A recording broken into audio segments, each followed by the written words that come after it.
Pleasure to be here. Thank you. Okay, so tell me just really quickly, like, what's at stake tonight with Vladimir Putin and Donald Trump? This is going to be a big one.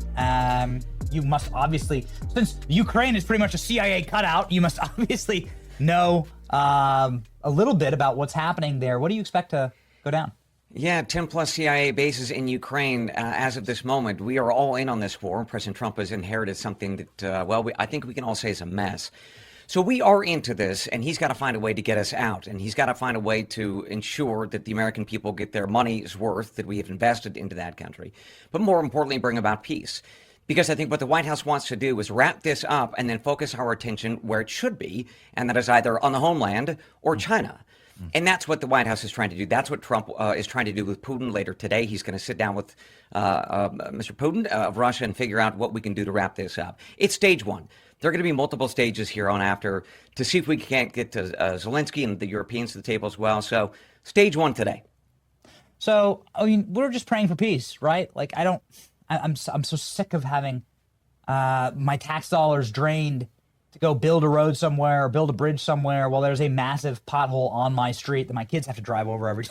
It's like Americans are just sick of it, I think, right? And I know that you worked at a clandestine agency and you've got to be outward focused, but the CIA, no one's going to have any power if internally America collapses, right? Well, look, the last 6 months of last year, 30,000 drone incursions came across our southern border. 30,000. Really? So of that, some number are Mexican cartels. Some are what? Maybe the Chinese, the Russians, probing us from the south. Goodness. So look, there are many reasons why the CIA should certainly be looking externally, but there are internal threats as well. 12.5 million or so, according to the Congressional Budget Office, 12.5 million people in this country now over the Joe Biden era, none of them vetted. Well, that seems like a problem. So you bet the FBI and the CIA might have, external challenges or needs or demands, but the internal challenge is just as real. Yeah. You wrote about the internal challenges, given some of the bombshell documentation coming out of the CIA and the greater overall intelligence community. You worked for John Brennan, who I find to be just very, in his media hits and stuff, he's just very slithery, very creepy, very strange man. And perhaps you could elucidate for us what that was like. We're going to put inside of a missile, and it was going to explode that missile. Our assumption was there would be a nuclear weapon on top of that missile. It would only explode, it would only trigger if that missile were fired. In other words, tens of millions of Americans were about to be slaughtered by that nuclear weapon. He turned down that operation because he was more worried about that missile exploding in a foreign country where there might be thousands or tens of thousands of people dead there. So he made the choice to protect those people abroad over than people in this country. So that I think gives you a really wonderful window into what kind of man he is. This is not somebody who cares about this country. So I will tell you that is the director of the CIA who was under Obama. He's a Hillary Clinton guy as well. So that gives you a really good sense of who this dude is. Why I think he should rot in prison is very clear. The seditious conspiracy, that is what is very obvious to me, both direct and circumstantial evidence that ODNI Gabbard and CIA Director Ratcliffe and others have exposed with these document reveals. It is very clear that there was a seditious conspiracy. Going back to the summer of 2016, obviously with that Hillary Clinton smear, there was no Trump-Russia collusion. That was obvious.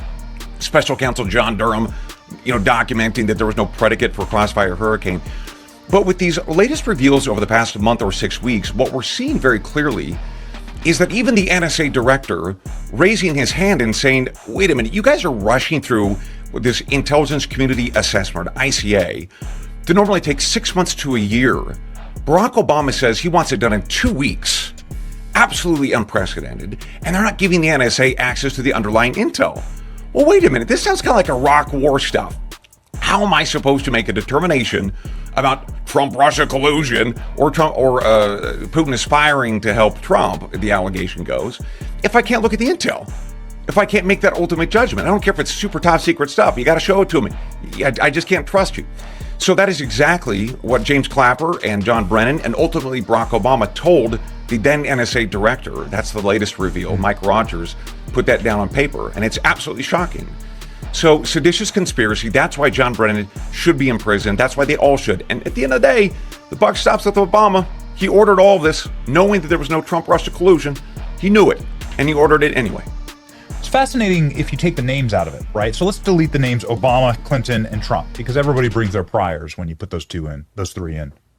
So if you just put the facts basis down, and you're the expert, but please tell me if I'm right here. A campaign for president pays a man who's on the payroll of a sanctioned Russian oligarch to go to Russian spies to write a dossier of fake disinformation and malinformation in order to pay lawyers to launder that into our federal law enforcement agencies and intelligence agencies. So they're now poisoning the entire well of credible information and then using that information to try and remove the will of the people in our democracy and kneecap a president. Seems like treason to me, man. Like, did I get those details wrong? Like, Nope. am I not understanding that? I'm just a simple, I'm just a simple streamer, here. Well, for a simple guy, you nailed the complicated stuff and you boiled it right on down. That is absolutely correct. You got the facts nailed down precisely.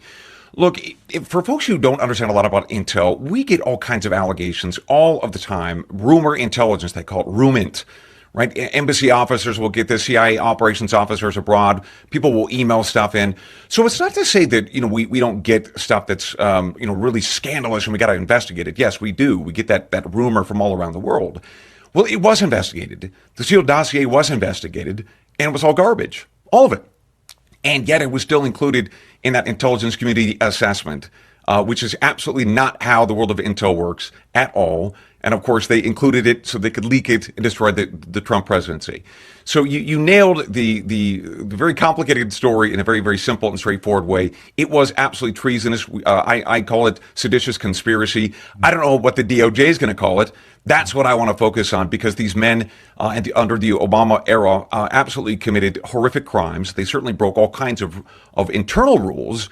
Ask any CIA guy, not me necessarily, but others as well. They'll tell you the exact same thing. I just had a conversation about 2 days ago with an analyst who was still inside, who saw this email from Mike Rogers saying, wait a minute, 2 weeks, you guys have this ICA done, and I haven't seen the underlying intel.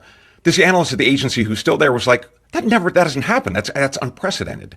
Very clearly,